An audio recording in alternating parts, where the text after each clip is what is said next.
Hey guys, and welcome back to another episode of Earthen's Den. And in today's episode, I want to talk to you guys about mentorship and leadership and some of the things that I don't think that we consider. And honestly, I don't think it's a bad thing that we don't consider these things, because with life, there's just cultivation in anything that we do. And as long as we are attentive to the lessons and we're learning, then we'll be fine, right? So first things first, I want to say that I've always wanted to be a mentor, right? Like I just feel like when it came to being a role model and helping people and, really guiding young kids, I wanted to do that, Now, I just recently realized I don't necessarily have all the skills, right? And this isn't a matter of perfectionism. This is just more so a matter of like, life has to develop me, right? Like God has to develop me so that I will be able to do the things that I want to do.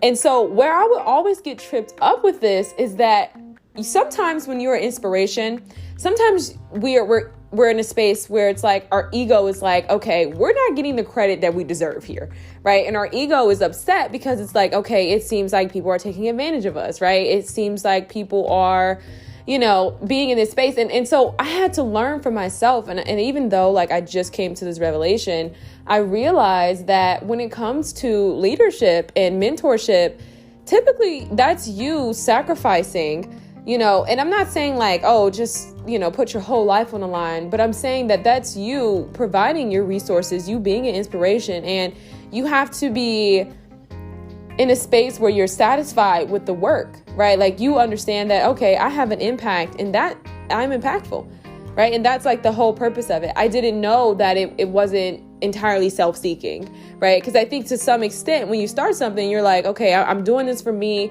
I want to show off my gifts. I want to show off my talents. I want to be in a space where I'm an inspiration to others. And I love this, right? Like I love what I do. I want to help people. But then you're like, okay, I've given and I've done and I've sown, but now I want credit, right? And so you have to kind of, when you're in that space of mentorship, it's understanding that you are, first of all, it's a dying of self. I think that work in itself is a continuation of dying of self, right? And it's not necessarily self-seeking, because you're going to always feel like you're taken advantage of or you're coming up short when you're leading people or when you're an inspiration, right? Because sometimes that's not, I'm not going to say people aren't going to give you the credit. I think that you definitely want to be surrounded around people who maybe are similar to you and maybe have some of the similar things that you have going on, because everybody wants to be, to some point accredited or applauded for their work. But in regards to mentorship, that's going to look a whole lot different. And so those were just some things that I had no clue of, but I was sitting here today and I realized like, okay, moving forward,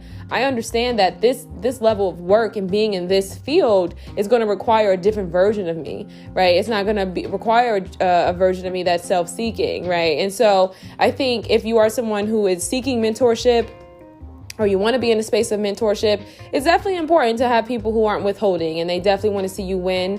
And, I can't necessarily say, how that relationship is going to go. But what I can say is that those who are leaders, you have to be confident in yourself and your work and know that, this is for a greater cause and a higher purpose. You know what I mean? Because like I said, it's very easy to get in that space where you're feeling gypped, because you feel like, okay, and I'm not saying that those feelings aren't valid, but I'm just speaking specifically for mentorship and leadership. You know what I mean? It's definitely, it's a magnitude of serving, you know what I mean? And so it's going to look different and you're going to have to navigate those waters a little differently, right? It's not going to be all about you.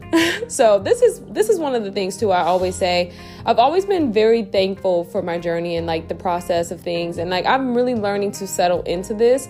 And I'm learning to just ride this thing on out. Right. And the reason I say that is because I'm constantly learning. Like I'm constantly learning something new, right? I'm constantly evolving. I'm constantly gaining new perspective and new insights and acquiring wisdom with my experiences. And you know what I mean? So it's just like, you're constantly learning and you're constantly growing. And so it's like you're just so thankful that nothing comes too soon.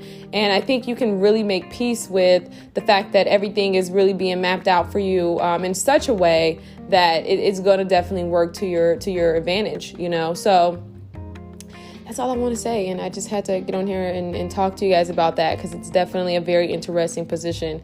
And I think if you want to do it, I think if you have a calling to do it, then, you have to you have to consider that. I just got there. So yeah. Okay, guys, that was just kind of like my little Brady dose for the day.